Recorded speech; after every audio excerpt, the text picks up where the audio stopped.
une femme qui s'affirme, est-ce qu'elle dérange? Oui. Concrètement parlant. Oui. Elle dérange qui? Elle dérange la société. Elle dérange son supérieur. Okay. Elle dérange son mari. Elle dérange les gens de sa famille qui attendent qu'il lui impose des choses et qu'elle dise oui à tout. Elle dérange ceux qui vont essayer d'exciser sa fille et quand elle dira non à l'excision, on va lui rappeler que c'est une coutume qui existe depuis longtemps. Elle dérange forcément. Elle dérange les autres femmes qui n'acceptent pas, elles, de ne pas assumer leur rôle et qui vont lui reprocher à elle d'être trop femme moderne. Elle dérange. Elle dérange les femmes, les hommes, les parents. Elle dérange. Bonjour, Moussi. Bonjour. Comment tu vas? Ça va très bien, merci. En tout cas, tu es à la maison, tu fais comme chez toi, hein, tu te sens très à l'aise et puis on va aborder pas mal de choses, tu vois. D'accord. Moi, je te connais très bien. Ce qu'on va faire, c'est que je vais déjà te demander de te présenter un peu auprès de toutes les personnes qui nous suivent, qui nous écoutent aussi, mais qui peut-être ne te connaissent pas encore. Je suis Moussi Mohindo, artiste slameuse, comédienne et puis modèle photo. On m'appelle Miss Zalayo parce que c'est mon concept et voilà, à côté je fais plein d'autres petites choses parce que c'est la vie c'est un fleuve de plein de rivières, donc voilà. Alors, dans ce podcast, on a l'habitude de faire quelque chose, alors ça va être une petite forme de routine ou de rituel, peu importe comment on peut voir ça. D'accord. Je vais te poser une série de questions, mais t'inquiète pas, une série de questions assez aléatoires. Et à ces questions-là, tu n'auras que deux choix, soit de répondre vrai, soit faux. Ça, on appelle ça. Il n'y a pas autre chose. Il n'y a pas autre chose. Mais après, bien évidemment, il n'y a pas de semi-vrai. Il n'y a pas de semi-vrai. On est totalement transparent dans ce podcast et c'est la transparence justement qu'on prône. Mais il y a des questions qui sont peut-être un peu ambiguës et si tu veux pas y répondre, on va le comprendre. Faut pas me le dire deux fois. Si je veux pas, je veux pas. Mais il faut répondre quand même, soit vrai ou soit faux. Est-ce que tu veux être moi aussi? Ok. Alors, première question.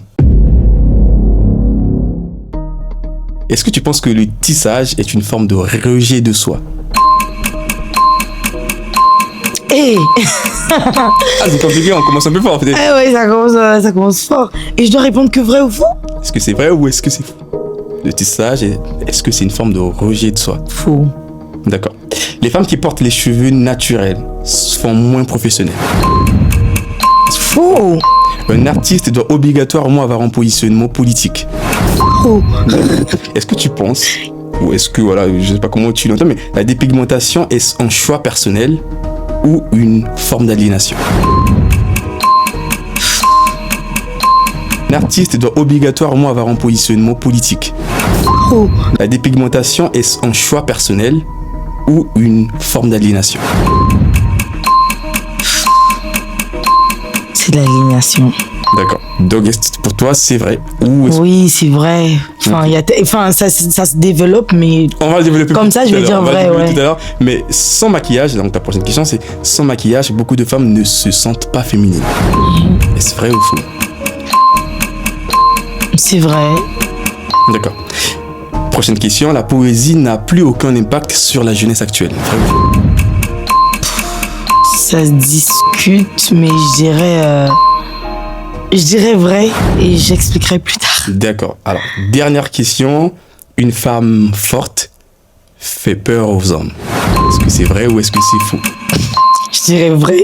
D'accord. On va reparler de tout ça en détail très bientôt, donc jusqu'à la fin du podcast, parce qu'effectivement, il y a énormément de choses à dire. Moi, Mohindo, ce qui m'intéresse là maintenant, c'est de connaître encore un peu plus en détail ton parcours. Où est-ce que tu as commencé? Maintenant, on te voit, on te connaît, mais quel est le chemin parcouru depuis le début jusqu'à ce que tu en arrives là? Qu'est-ce qui a fait que Moussi Mohindo soit cette femme qu'on voit aujourd'hui? Donc, histoire annoncée, Congo, Braza.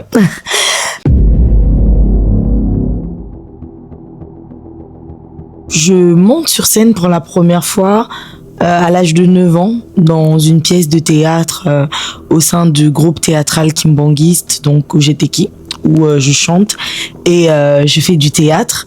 Et je pense qu'à part la chorale et le groupe de l'église, j'ai pas particulièrement envie de faire de ça un métier. J'ai toujours rêvé d'être avocate. D'accord. J'ai toujours rêvé d'être avocate parce que j'avais de la rhétorique, j'avais de la répartie, en grandissant. Et donc quand je rencontre en 2011 le collectif Style Oblique, qui est un groupe de slammeurs qui font énormément de choses ensemble par le biais d'un concours interscolaire de slam, je me dis c'est quoi ça? C'est une révélation pour moi parce que je me dis, j'écris depuis très longtemps et j'ai jamais rencontré des gens avec qui partager mes écrits. Et là, juste, il y a un groupe de plusieurs gens qui en plus peuvent t'accompagner dans ta manière d'écrire, dans la façon d'affûter ta plume et tout. Et là, je me dis, c'est ça que j'ai envie de faire. J'ai pas participé au concours parce que j'étais en classe d'examen et que je pouvais pas. Mais j'ai adoré voir des gens faire ça et je me suis dit que c'est ce que je voulais faire. Donc en 2012, je monte pour la première fois sur scène au Palais des Congrès, dans la salle, en hommage aux disparus du 4 mars.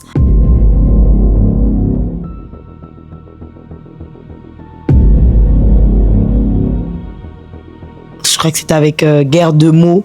C'est Guerre de mots qui m'a poussée sur scène en me disant faut que tu le fasses. Et depuis, je fais partie du Style Oblique. Mais entre 2012 et 2021, j'ai rien sorti. D'accord. J'ai quand même fait des scènes, j'ai organisé des trucs. Ça changeait. Parfois c'était Théo, parfois c'était Kimia, parfois c'était, ça dépend. Parfois c'était même mon prénom. Mais j'ai fait en 2019, non, 2020, je dirais, je suis montée sur scène à Kinshasa, sur la scène de Peter Komondoa, où j'ai fait un texte c'est Mec t'es où, assez érotique, où t'avais tout le... Ouais, il est où On aimerait bien l'entendre. Ouais, c'est vrai, en plus, il y a un extrait sur YouTube et D'accord. tout. Mais on rappelle que tout ça, tu n'avais pas encore sorti officiellement. Non, j'avais rien fait en 2019-2020, j'avais rien sorti encore. Okay. Et il y a des gens qui criaient dans la salle et c'est tellement parti en bis, les gens ils étaient en ébullition. Et cette vidéo là, donc il y a un monsieur qui tombe sur cette vidéo, il s'appelle Dan Marcus Mujangi, il tombe sur cette vidéo et il dit pourquoi elle fait pas de la scène son quotidien, parce que c'est ce qu'elle devrait faire. Et là je commence une discussion avec lui et lui qui me présente à d'autres gens qui de fil en aiguille vont commencer à créer la Moi Simoindo des réseaux, ils vont créer tout de moi et moi je me dis est-ce que je suis prête? Donc je crois que je suis pas prête. Mais j'avais peur de la lumière, j'avais peur des réseaux, j'avais peur des critiques, tu vois. On va revenir là-dessus, mais quand t'es une femme, tu sais pas toujours si tu entres dans les critères, tu sais pas toujours si tu vas bien prendre la lumière et tout. Donc j'ai eu peur de tellement de choses que j'étais en retrait. Mais après ils m'ont rassuré, ils m'ont dit ça va bien se passer, tu vas le faire. Donc dans Ponce, Maquié, c'est avec qui t'as discuté pour programmer ce podcast. Et donc oui, ils ont tout créé en fait. Moi je suis venue avec mon nom, mes écrits, que moi. Okay. Et ils ont pris l'engagement de faire de Moi Simoindo, de chez moi Simoindo, qui serait visible. Donc voilà comment on sort Zalayo en premier, qui est devenu une marque de fabrique, et ça a marché parce que les femmes du monde dont ils se sont retrouvées dedans, et ça allait vraiment plus loin que ce que je pensais que ça allait être. D'accord. Et je me suis retrouvée sur des scènes partout et je me suis dit ouais, peut-être qu'ils avaient raison, c'est ça qu'il faudrait que je fasse.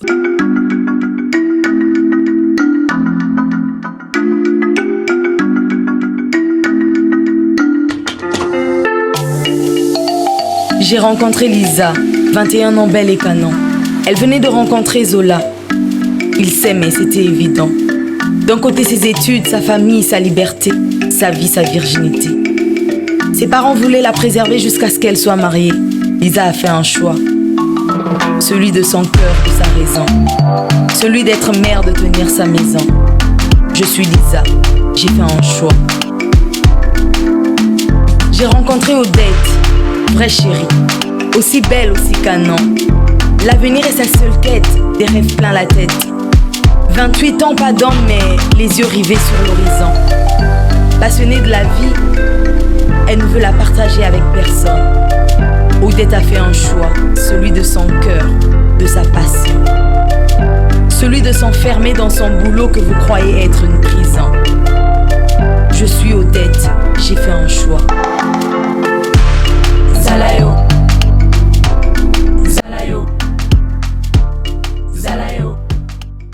Donc voilà comment ça s'est créé. Moi, ce que j'ai envie de comprendre aussi, et peut-être que ce que les gens qui nous suivent veulent comprendre, c'est comment tu arrives à trouver ta voix et comment tu arrives aussi à faire en sorte que, déjà de ton côté, que ce soit les parents l'acceptent. Parce que généralement, quand on prend par exemple au Congo, parce que tout ça se passe au Congo, ce sont généralement les parents qui choisissent la voix pour leurs enfants et qui leur imposent cette voix-là. Et la musique n'est pas toujours bien perçue. Ouais, Comment toi, tu arrives à les convaincre que c'était ta vocation, que c'était exactement ce que tu voulais faire? Au départ, c'était pas facile. D'accord. C'était pas facile parce que pour mon père, je suis une avocate en devenir. Ok.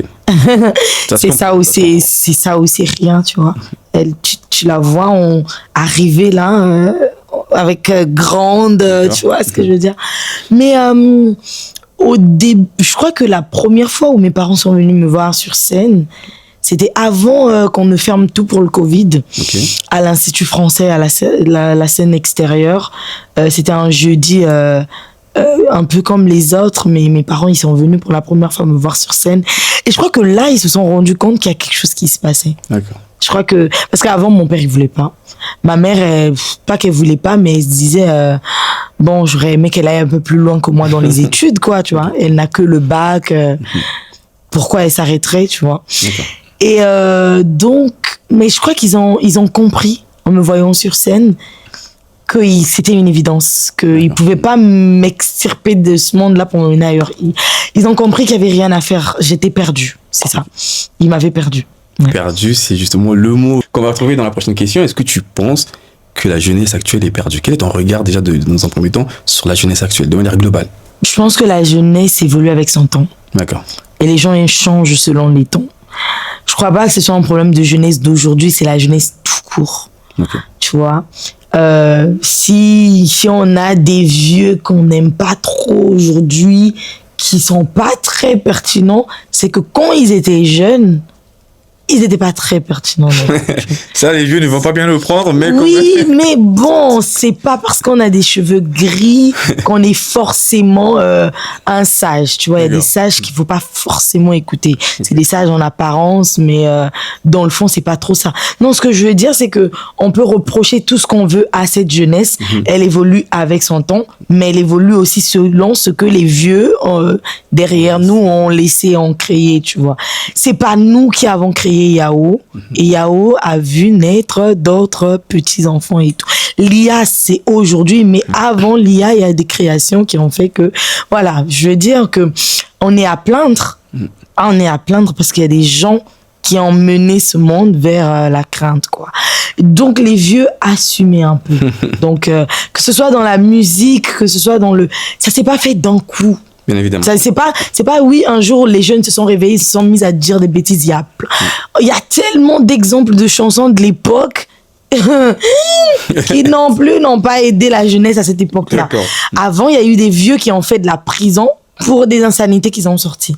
On peut rectifier le tir, par contre. D'accord. Moi, je demande à cette jeunesse, par contre, de prendre conscience de ce qu'on est. On n'est pas les premiers, par exemple, à se dépigmenter la peau. Ça commence pas avec nous, ça commence avec eux, même s'ils n'assument pas.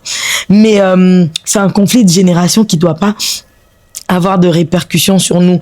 On doit consciemment se dire, on est une nouvelle vague et c'est à nous de faire le paquet pour qu'on soit une vague qualitative, quoi. Qu'on soit une sorte de révolte, qu'on soit une sorte de renouveau.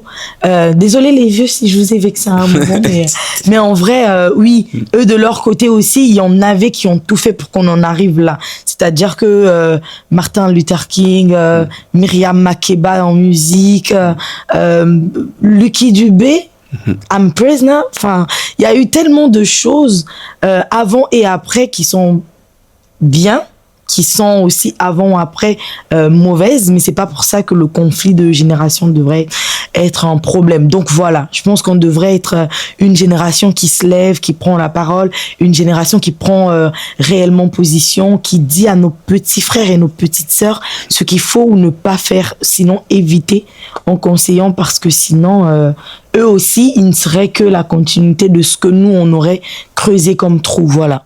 Moissi Muyindo, c'est ton nom de scène. Confrère, c'est pas vraiment comme ça que tu t'appelles. Pourquoi ce nom? Est-ce que c'est une déclaration? Est-ce que c'est une affirmation, une revendication? Est-ce que c'est aussi, en quelque sorte, un peu par rapport à ta couleur de peau? Qu'est-ce que ça signifie pour toi, Moissi Muyindo? Moi, je pense que c'est l'acceptation. D'accord. C'est de l'acceptation de ce qu'on m'a toujours reproché, parce que chez nous, c'est un reproche que de te dire, oh, tu es sombre, hein. Tu vois, on commence à te dire, tu es sombre, hein.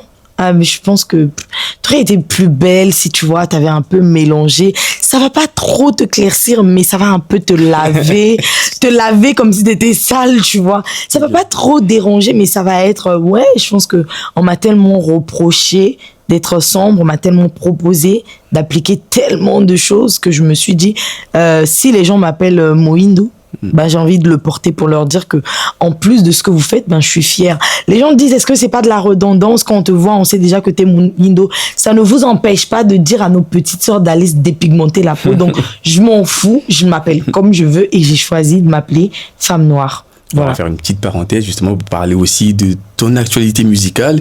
Où est-ce que tu en es aujourd'hui? Parce que nous, on tourne ce podcast en France. Qu'est-ce qui t'amène ici? Pourquoi tu es là? Qu'est-ce que tu fais exactement? Ouais, je suis là parce que je suis en tournée. D'accord, donc tu n'es pas là parce que tu as fui l'Afrique comme nous le reprochait. Ok, d'accord, au moins ça se comprend. Non, je suis là parce que je suis en tournée. Je suis là aussi parce que je suis venue tourner et puis préparer la sortie de mon prochain son qui va sortir le 25 juillet. D'accord. Donc, dans quelques jours. Clip et chanson, le titre c'est Pesa Kaka. En français, ça veut dire donne seulement. Qui va donner là? Ouais, t'as vu, hein? Je pense que ce sont les femmes qui vont pour une fois donner, c'est très important aussi de préciser. Ouais, c'est un échange. C'est un échange.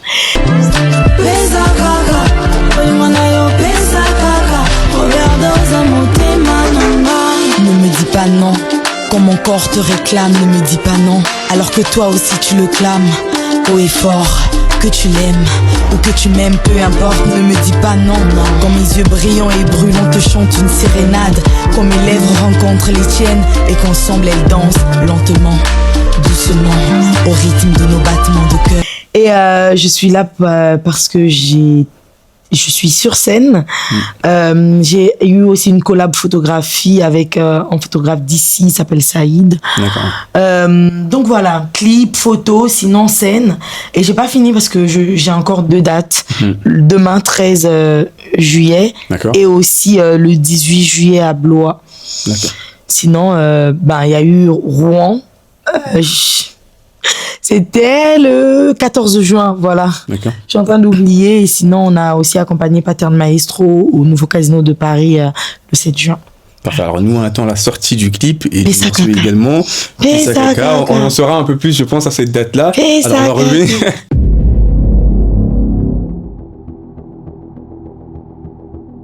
On va revenir à ce qu'on se disait justement sur ta couleur de peau, sur le nom de scène que tu as choisi et aussi de toutes tes moqueries qui en découlent.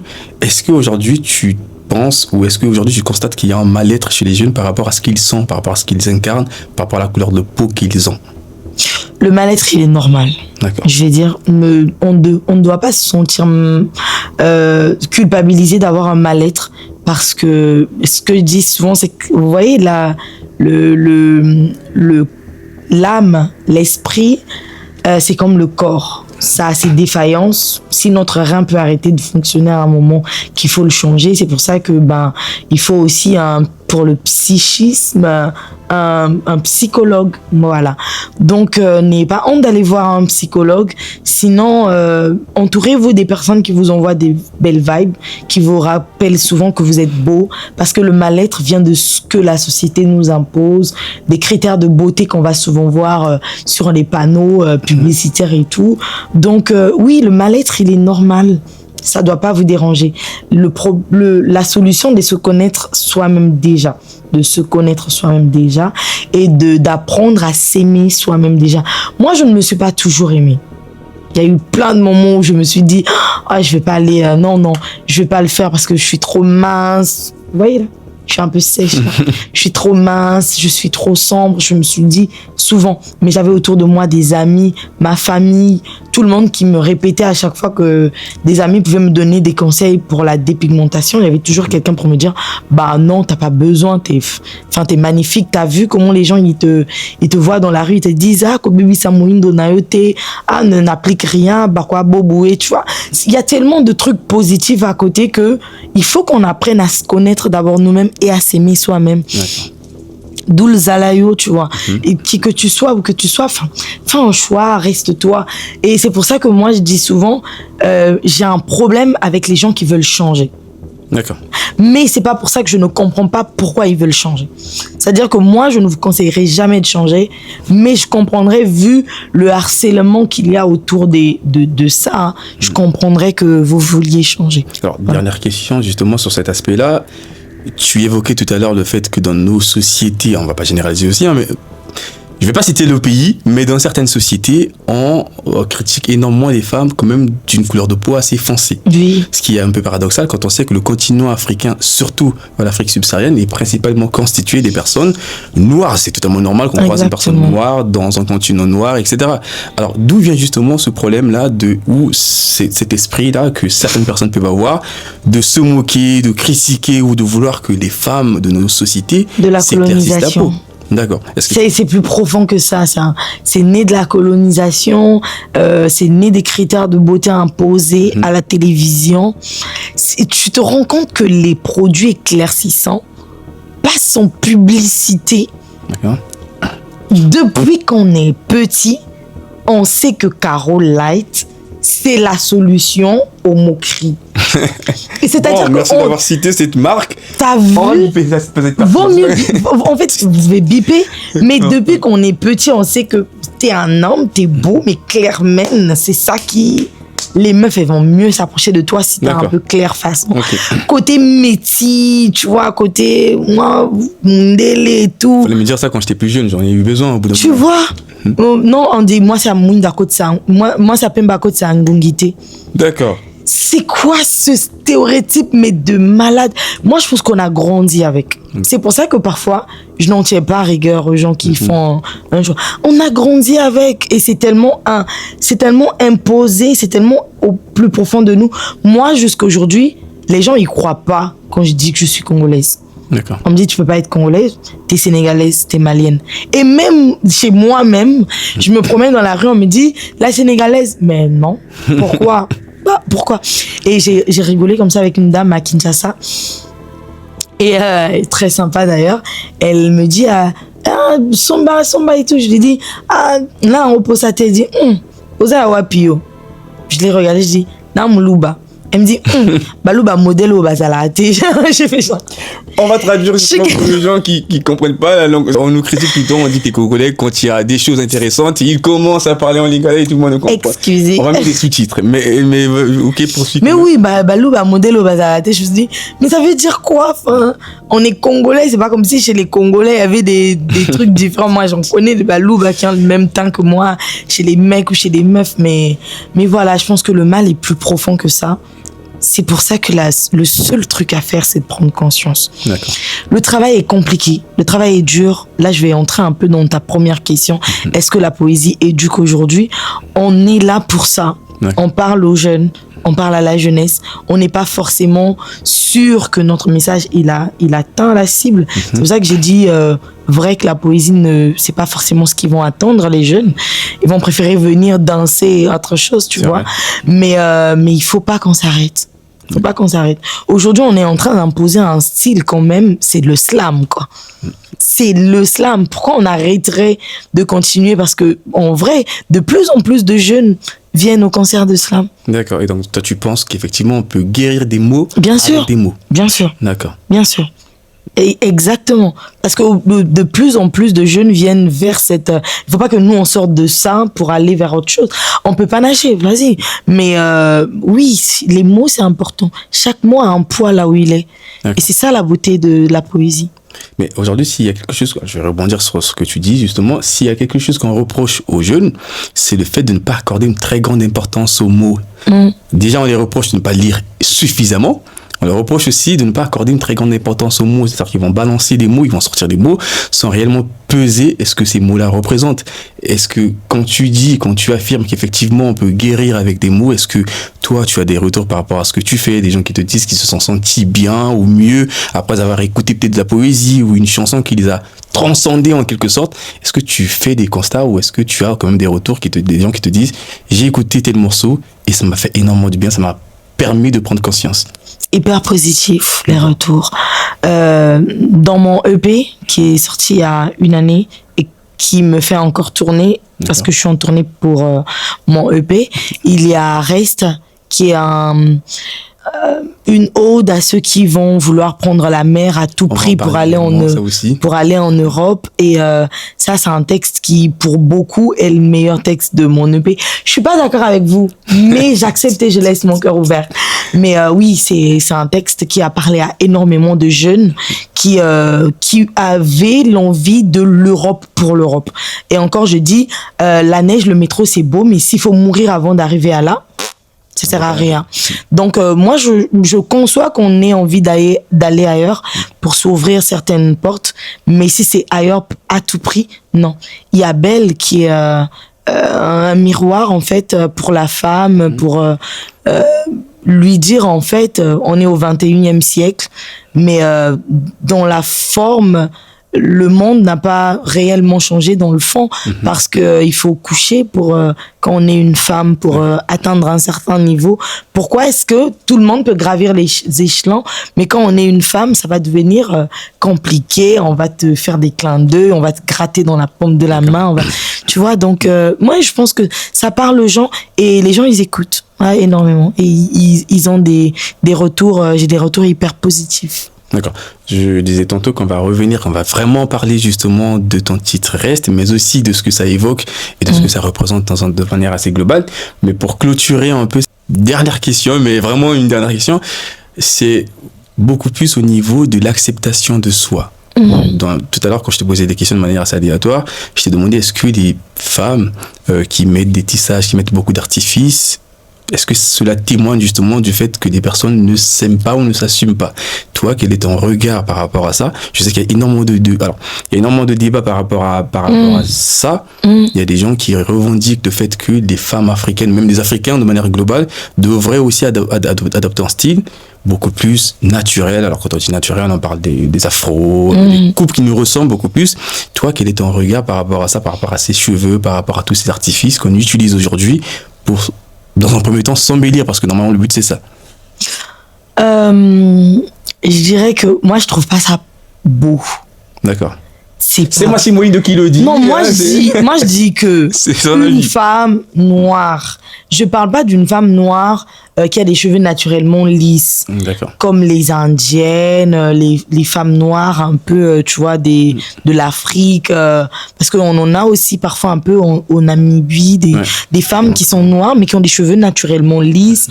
Sinon, tu sais, même à Madagascar, il y a de très belles femmes noires qui ont une qualité différente de cheveux. C'est-à-dire que ça existe, des femmes noires avec des cheveux atypiques, enfin différents de nous, notre cheveux. Oui, c'est atypique.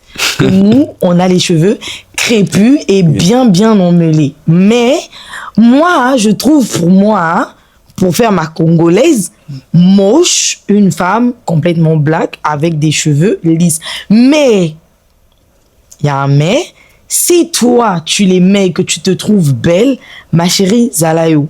Parce que on va pas dire, moi je suis contre ceux qui crient à tout va à l'appropriation culturelle.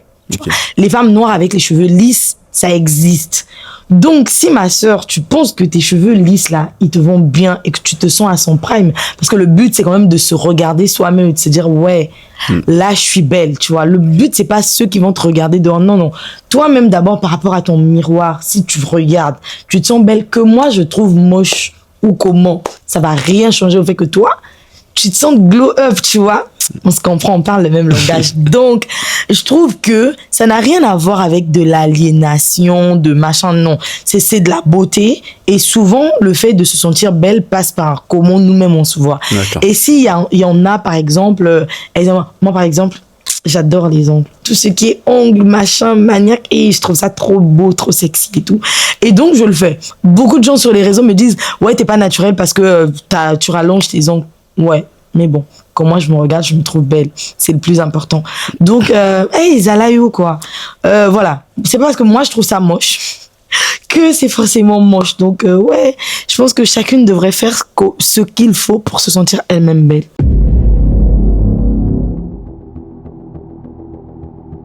On va fermer ce chapitre, on va passer à un autre chapitre qui te tient à cœur et qui me tient à cœur aussi. On parlait justement tout à l'heure de ton titre Reste, un titre que j'avais commenté à l'époque. Alors je ne sais pas si tu te souviens ou si même tu avais vu mon commentaire.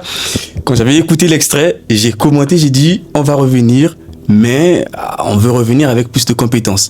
Et je pense qu'à l'époque... C'est YouTube ça ? Non, c'était sur Facebook. Ok. Et à l'époque, tu m'avais répondu. Ok. Mais après, je suis parti sur YouTube, j'ai écouté le morceau. Effectivement, moi, j'adore ce morceau. Par contre, je l'adore pas parce qu'effectivement, il prend un peu du doigt, mais bon, c'est pas grave, mais prends le bon côté. Mais la première question que j'ai envie de te poser dans cette première partie, qui est spécifiquement dédiée au fait de partir du pays, même du continent africain, c'est, honnêtement parlant, moi, Simouine, entre nous, alors, je vais me rapprocher du micro. Ouais, je vais faire aussi. comme toi, ouais. Est-ce que tu penses que des jeunes peuvent rester en Afrique, on indexe pas en pays, et y entreprendre et réussir? S'il y en a qui le font, je pense que oui. Après, je pense que il y a un titre, le refrain fait l'argent appelle l'argent. D'accord. Bongo et copain un bongo. Ok. Tu vois, c'est trop ça. Le problème, c'est que tu as plus de chances de réussir si tu as déjà de l'argent. D'accord. C'est pour ça que c'est mieux de partir se faire de l'argent ailleurs et de revenir investir en Afrique. Mais toi, tu nous invites de rester. Non, c'est pas la même chose. Comment nous... Regarde, moi, je vous dis ceci. Dans Reste, je me suis mise dans la peau d'une maman qui empêche à son enfant de prendre la mer. D'accord. Je crois que ça, c'est clair. Je ne suis pas la maman qui a dit à son enfant « Ne va jamais en Europe, ne va jamais te chercher ailleurs. » C'est juste que je dis à mon fils, j'ai pas de fils, bon, mon futur fils que j'aurai, que voilà, il vaut mieux qu'on laboure nos terres ici, qu'on reste en vie, que je te sache vivant près de moi, plutôt que de te savoir mort en mer ou sinon en train de souffrir en Europe.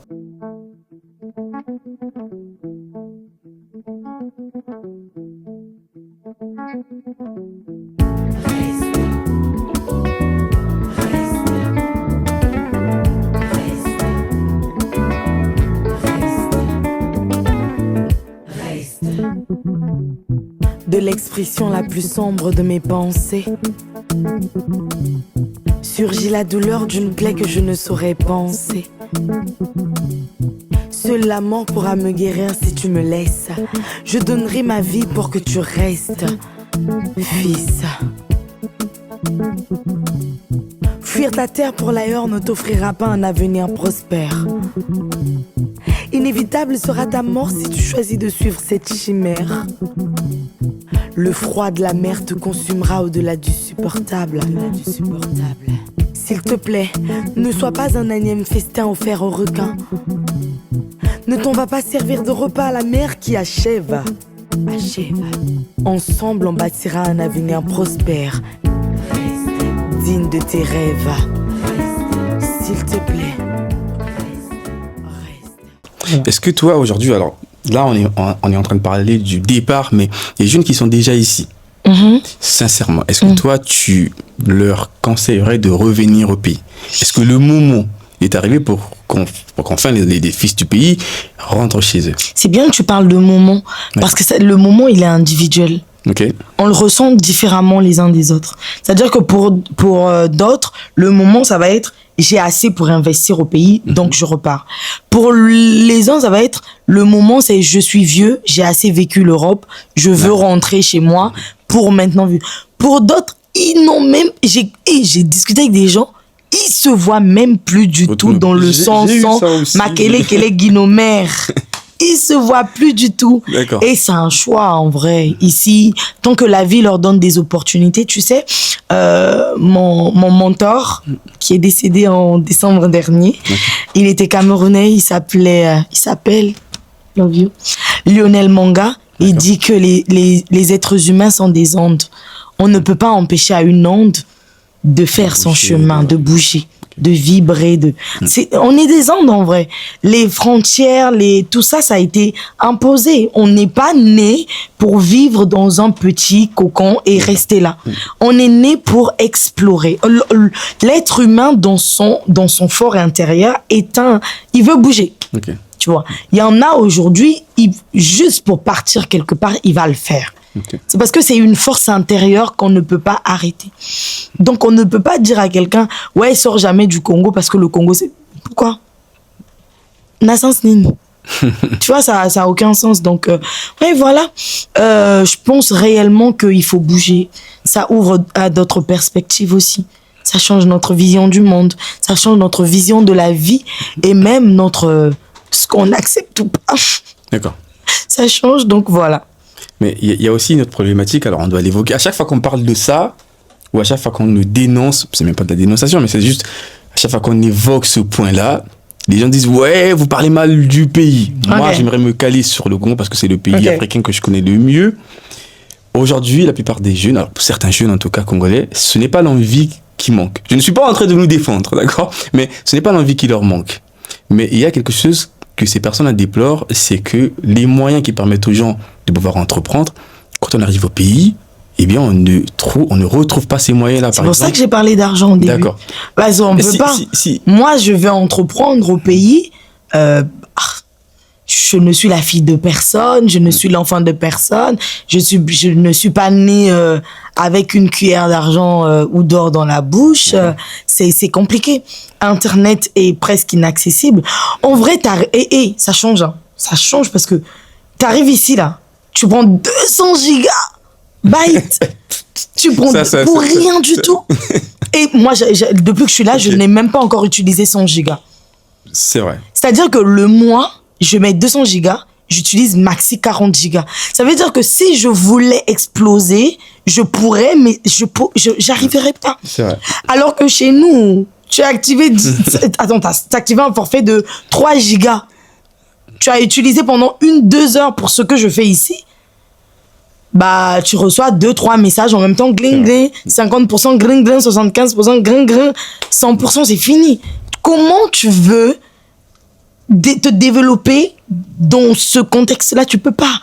Internet est encore un luxe chez nous. D'accord. Au 21e siècle, 2025, bientôt en 2026. Là, le clip va sortir bientôt. Là, c'est difficile pour nous de le regarder au pays. Bah, mais c'est fou. Et les gens, ils se disent, ouais, les artistes au pays, ils ne percent pas. Combien de clips YouTube t'es déjà allé voir depuis le jour de la sortie? Mais arrêtons de nous mentir. Il y a beaucoup de choses. Et même aujourd'hui, au pays, on te parle de autorisation de tournage, de machin truc. Ah oui. Nous, on a tourné ici. Parfois, il y a des camions, des voitures de police qui passent. Personne ne s'est arrêté pour nous dire trouble à l'ordre public. Hein. Personne ne nous a dit trouble. Nuisance sonore, tant qu'il n'y a pas de perturbation. Mais non, tant qu'il n'y a pas de perturbation. Chez nous, vous êtes disons, on va vous dire, c'est quoi votre machin de... Ça va pas.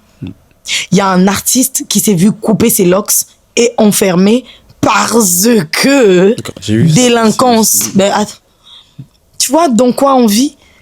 Moi, j'ai mes dreadlocks, je les adore. Mais si quelqu'un osait venir me couper, mais moi, je serais la première. J'ai dit, reste à tout le monde, je serais la première à partir. Je sais pas d'où ça vient, mais ça fait mal. C'est-à-dire que se développer au pays, aujourd'hui, on doit l'accepter. En étant jeune et en étant l'enfant de personne, c'est dur, c'est compliqué. Donc moi, je n'en veux pas à ceux qui partent. J'en veux à ceux qui partent à tout prix et qui vont aller se faire tuer, qui vont venir dormir dans la rue, qui vont venir se mettre à demander de l'argent, machin. Mais oui, si vous avez la possibilité d'aller étudier ailleurs, faites-le. Faites-le. Si vous avez la possibilité d'aller travailler ailleurs et gagner mieux que ce que vous gagnerez au pays. Parce que ici, quand les gens ils me disent leur salaire, je fais Dieu, mais je devrais arrêter là et venir me former et travailler. Hein. Tu vois. Ok. Mais non, c'est déplorable. Mais quand on parle du sous-développement de l'Afrique, on voit beaucoup plus l'aspect économique, peut-être un peu politique aussi. Mais par rapport à ce que nous sommes en train de dire, on se rend compte que le vrai problème vient beaucoup plus du paradigme qu'on a. C'est-à-dire qu'en fait, on a encore des réflexions qui nous empêchent de nous épanouir et de nous élever socialement. Par exemple, quand on fait des réflexions sur les looks qui sont apparemment réservés qu'aux artistes, la couleur de peau, non. toutes ces choses-là. Nos parents, ils acceptent nos looks. C'est pas eux le problème. Bah, toujours aussi, hein. T'as des bons parents. Ils ont peur. Ils ont peur de l'image que ça donne. C'est-à-dire que même pour eux, c'est conditionné par la société. C'est-à-dire qu'ils veulent pas qu'on voit que leurs enfants ont des locks parce que c'est des cheveux de délinquants. C'est ça, en fait. Okay. C'est ça, en vrai. Combien d'hommes aujourd'hui, ils vont voir une femme locks, waouh, elle est tellement belle, elle est naturelle. Dès que leur propre enfant va mettre, ils auront peur. Okay. Parce qu'ils vont se dire, bah non, en fait, pas dans ma maison. Mais il voit l'enfant de l'autre, il va dire, elle est tellement belle, elle est naturelle. Mais il va préférer que son enfant mette des faux cheveux plutôt que d'avoir des dreadlocks, parce que c'est pas conforme par rapport à la société. Ça reste ça le problème. Le problème, c'est pas que ce soit pas professionnel. Le problème, c'est que nos cheveux dérangent. D'accord. C'est ça, en fait. Notre couleur de peau dérange. Et quand on accepte ça, on peut connaître son positionnement par rapport aux autres. Et moi, j'aime ce qui dérange. Ok. Tu vois? Là, je vais dire, il y a des artistes, ils sortent comme ça, ils sont bizarres et tout. Moi, je vais dire, ouais, j'aime la vibe parce que je sais que ça va déranger. Et plus ça dérange, plus ça fait mal. Il faut bouger les choses, tu vois. C'est pour ça que, ben oui, moi je suis dans une logique où, même artistiquement, j'aime les habits. C'est pas un truc à cacher. Moi, j'adore les habits. Et je vais mettre les habits dans lesquels moi-même, je vais m'aimer. Même si, je dis bien même si, un jour on vient me dire, c'est pas parce que t'es artiste que tu dois t'habiller comme ça. Je fais oui. D'accord.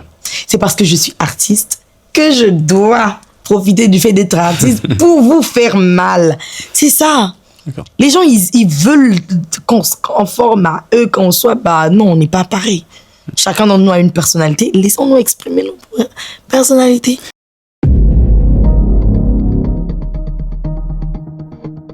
Alors, tu as bien justement introduit la troisième partie qui sera justement dédiée à toi aussi, d'une certaine manière. Encore une fois de plus, mais aussi avec cette affirmation que tu prônes, cet engagement également. Aujourd'hui, on attend des femmes dans la société une certaine forme de douceur, de retrait aussi, peu importe le domaine, hein, que ce soit dans la musique, que ce soit, j'en passe, mais on attend d'elles qu'elles soient un peu en retrait. Une femme qui s'affirme un peu trop, on trouve qu'elle dérange. Toi, aujourd'hui, moi, Simoïne, en tant qu'artiste engagé, qui assume ses positions et son positionnement, j'ai envie de dire ça comme ça, est-ce que quand tu fais tes prestations, quand tu te déplaces, est-ce que tu as déjà ressenti cette pression-là, que ce soit de la part dans notre genre ou des gens de manière globale, qui t'a donné envie de rester en retrait, ou des gens qui t'ont demandé d'en faire moins, on va dire? J'ai déjà eu, un homme m'a déjà dit, moi déjà une femme qui va commencer à parler pour se défendre, moi je vais te couper, je vais te dire dégage. Ah, d'où quand je t'ai posé la question, parce que les femmes fortes font peur aux hommes, tu m'as dit bref. Ouais, vrai, je pense. Mais c'est même pas ça, parce que moi, en vrai, je suis une femme plutôt... je suis très présente, c'est-à-dire quand je suis là, on sait que je suis là. Moi, en vrai, moi, je suis plutôt team femme soumise. Hein. Moi, je suis pas femme, sois belle et tais-toi, parce que ça va pas le faire, mais... ouais, s'il y a un homme à côté, je préfère... ouais, tu vois, me faire chuchoter et tout, donc descendre, Nami Kitty ici et tout. Mais en vrai, c'est dérangeant. Parce que quand c'est une femme qui prend la parole, c'est pas perçu de la même manière. Soit t'es impoli, par rapport aux aînés, surtout. Soit tu en fais un peu trop, c'est-à-dire qu'est-ce qu'elle veut prouver. C'est une femme, quoi. Soit c'est hyper apprécié par les autres femmes parce qu'elles se disent grâce à toi on a pu faire ci, grâce à toi on a pu faire ça. Donc c'est moins péjoratif, mais sinon dans la plupart du temps ça va être moi ce qu'on me dit souvent c'est que tu es brillante. D'accord. Moi c'est ça qu'on va me dire, tu es brillante, mais ça c'est parce que j'ai dû me faire affirmer. Tu vois, c'est comme avant on me disait tu as des gros yeux. Aujourd'hui, on me dit, tu as de grands yeux. Je suis genre, ouais, ok. Ça a changé un tout petit peu par rapport à ce que tu étais et ce que tu es devenu. C'est pareil, je pense que l'époque, la femme est un vase décoratif est passée. C'est-à-dire qu'il faut qu'on parle, il faut qu'on prenne position, c'est pour ça que moi, quand on me dit, tu es féministe, je dis oui, je le suis. Tu vois, avec tous les mots qui minent la société aujourd'hui, ce serait du gâchis que de ne pas être féministe. Je ne suis pas extrémiste parce que je veux pas de monde sans hommes. Je m'ennuierais trop. Je vous aime, les hommes. Merci. Je veux pas de monde sans hommes. Je m'ennuierais trop. Mais un homme féministe, c'est beau à voir. Voilà. Je veux dire qu'il faut un monde où les gens, ils défendent des causes. C'est ça. Il faut que moi, en tant que personne qui ait une petite portée de communication, j'utilise ma petite communauté aussi pour faire passer un message.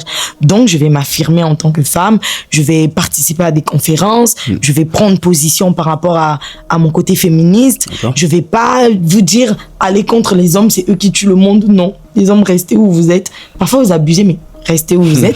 Mais voilà, je ne suis pas extrémiste, mais je suis féministe et je suis pour la femme qui se défend, la femme qui entreprend, la femme qui prend une position, la femme qui tient un discours bien précis, la femme qui est éloquente. Voilà. Okay. Une femme qui s'affirme, est-ce qu'elle dérange? Oui. Concrètement parlant. Oui. Elle dérange qui? Elle dérange la société. Elle dérange son supérieur. Okay. Elle dérange son mari.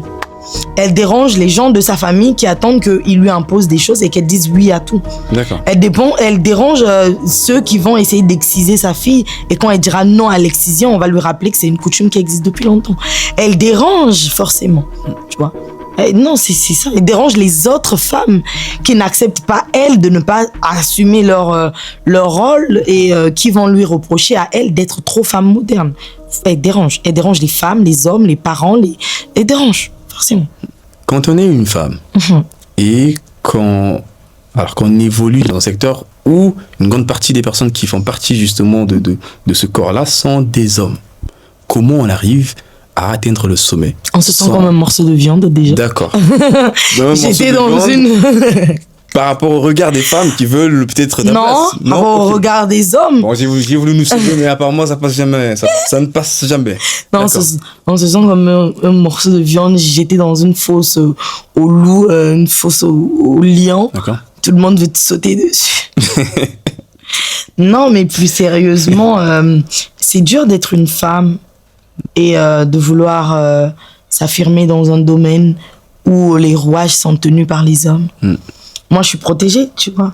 Je suis protégée par une belle fourchette d'hommes, mais c'est dur pour les femmes. C'est silence, couche-toi et tu auras ce que tu veux. Et ça, c'est l'un des... Moi, je pense que c'est l'un des mots qu'on a, nous, les femmes, si on veut s'affirmer. En fait, c'est les hommes qui veulent à tout prix qu'on leur donne monnaie d'échange. C'est dur. Mais sinon... c'est dur parce que c'est dur pour un homme aussi. Hein. Je dis pas que c'est dur que pour les femmes. Hein. C'est dur pour un homme aussi parce que eux aussi, ils ont leur réalité qui traverse. Parce que le système est fait d'une manière ou d'une autre. Mais je crois que plus on fait du bruit, plus on réussit à échapper quand même au système. D'accord. Donc le plus important, c'est d'aimer ce qu'on fait. D'y croire réellement et de s'entourer des personnes qui peuvent nous donner les moyens de nous encadrer. Aujourd'hui, Massimo Indo, quelqu'un de très engagé également dans ces différentes causes. On parlait justement de Zalayo, qui est un titre qui est devenu même un concept. Et qui est devenu une association. Qui est devenu même une association, il faut même qu'on en parle. Mais avant tout aussi, un mouvement qui incite des autres femmes à rester elles-mêmes, à croire en elles. Donc il y a quand même ce côté d'acceptation de soi, on en parle beaucoup ici. Moi, la question que j'ai envie de te poser, par rapport à tout ce qu'on vient de se dire là, Massimo Indo, qu'est-ce que tu dirais, toi, à ces jeunes personnes qui ont aussi envie d'être comme toi, qui peut-être s'identifient à toi et qui ne veulent pas se dépigmenter la peau ou céder à ce chantage sociétal qui se passe actuellement sur les femmes et comment elles doivent être, des critères de beauté qu'elles doivent avoir pour rentrer justement dans les cordes des personnes considérées comme étant belles? Je pense que ce problème-là, il n'y a pas que les femmes qui me ressemblent qui l'ont. Je crois que... Les femmes en manière générale. Ouais, les femmes en manière générale, et même les hommes. Hein. Et même les hommes de manière générale. Moi, je dirais juste que, pour aller pas à pas, la première chose, c'est que si votre rêve, c'est de devenir comme moi, c'est que vous manquez d'ambition. Premièrement. Parce qu'en vrai, quand on s'inspire de quelqu'un, on veut faire plus que cette personne-là. Et faut pas que ça devienne, comment tu appelles ça, malsain. Okay. C'est juste que il y a rien de malsain dans ça. Il faut se donner les moyens de faire plus que la personne qui nous inspire. Déjà, atteindre le niveau de la personne et ensuite, quand on l'a, sinon tu vas t'ennuyer, dépasser au fait. Moi, je vous encourage à faire mieux, beaucoup mieux, à créer, à vous lever, à transpirer, à ne plus avoir du temps pour vous-même, mais à faire ce que vous aimez réellement faire. C'est pourquoi je dis que le plus important dans tout ça, c'est l'amour de ce qu'on a. C'est la passion. Parce que quand on est passionné par quelque chose, on se donne les moyens pour que ça prenne vie. C'est ça. Et ensuite, pour tous ceux qui veulent exceller, mais qui ont peur des jugements, des critiques, de leur positionnement, de machin, que vous soyez noir, blanc, asiatique, parce que les asiatiques aussi en France, là, on vous charrie beaucoup, hein. On vous charrie beaucoup. Mais non, peu importe qui vous êtes, peu importe d'où vous êtes, je pense que la première chose à faire, c'est de croire en vous. Parce que, et d'être vous-même, parce que nous tous, on est déjà occupés à être nous. Si vous voulez être nous, vous passez à côté de votre vie. Vous passez à côté de votre vie. Il faut être soi-même, il faut l'affirmer, il faut le porter. Il faut moi, je dis, tous ceux qui disent, ouais, la revendication, ça fait chier les gens qui revendiquent. Oui, on va revendiquer jusqu'au bout. Et on va vous faire chier jusqu'au bout. C'est ça. Et donc, portez vos rêves, mais portez-les bien. Gardez le sourire. Ne soyez pas le genre de personnes aigries avec un bâton qui vont faire chier tout le monde, casser non. Soyez pas comme ces féministes de l'autre côté complètement extrémistes qui en veulent à tous les hommes de la terre. Non. Soyez vous-même, soyez léger.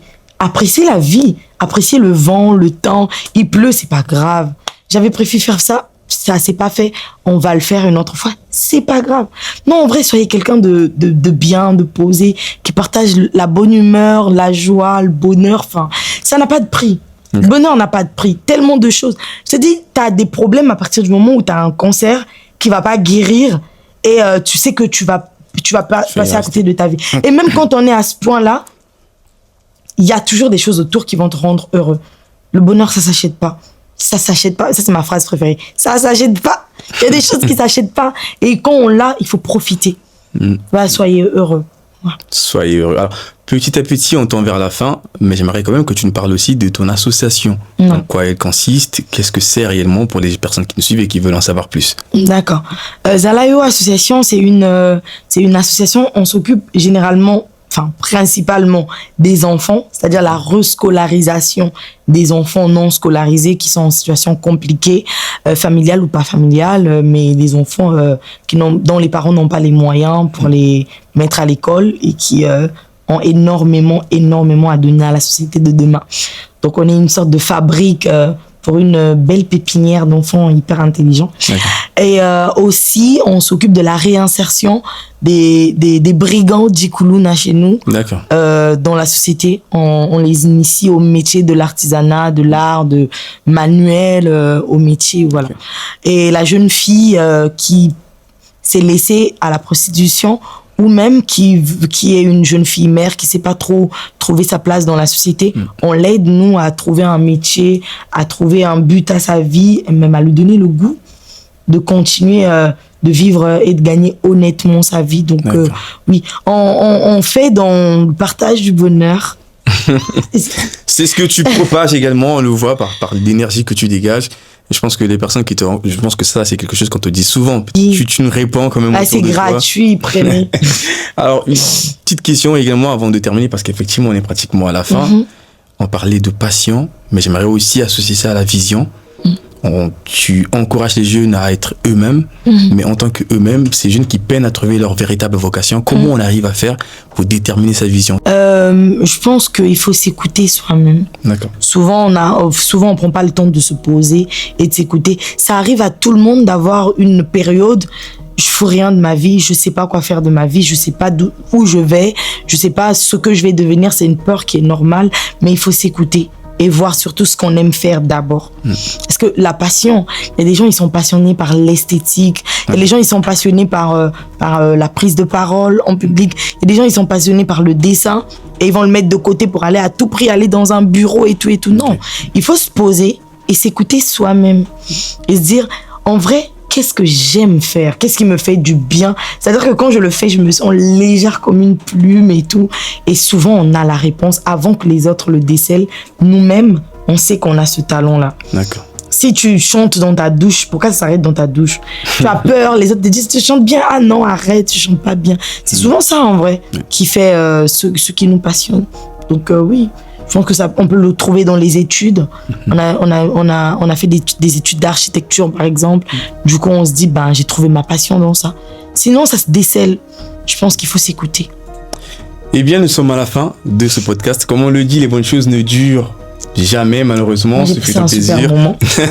En tout cas, je l'espère, moi, Simon Indo. Mais quel est ton mot de la fin? Qu'est-ce que tu peux dire à toutes les personnes qui nous ont suivis? Et juste avant que tu dises le mot de la fin, parce qu'on va terminer sur toi, vous pouvez retrouver le podcast sur YouTube en format audiovisuel, mais également sur toutes les plateformes, que ce soit Spotify, Apple Podcast en format audio. Donc, si vous avez aimé ce moment de partage, n'hésitez pas à partager. Il y a également d'autres podcasts qui sont disponibles. Et moi, je vous laisse avec moi, Simon Indo, pour le mot de la fin. Simon Indo. Suivez-moi sur les réseaux et aussi sur les plateformes de téléchargement légal. Sur YouTube, c'est moi, Simon Indo, M-W-A-S-S-I, Moindo, comme vous l'entendez. Sinon, pour le mot de la fin, ça n'a pas changé. Zalayo, qui que tu sois, où que tu sois, regarde dans ton miroir et dis-moi ce que tu vois.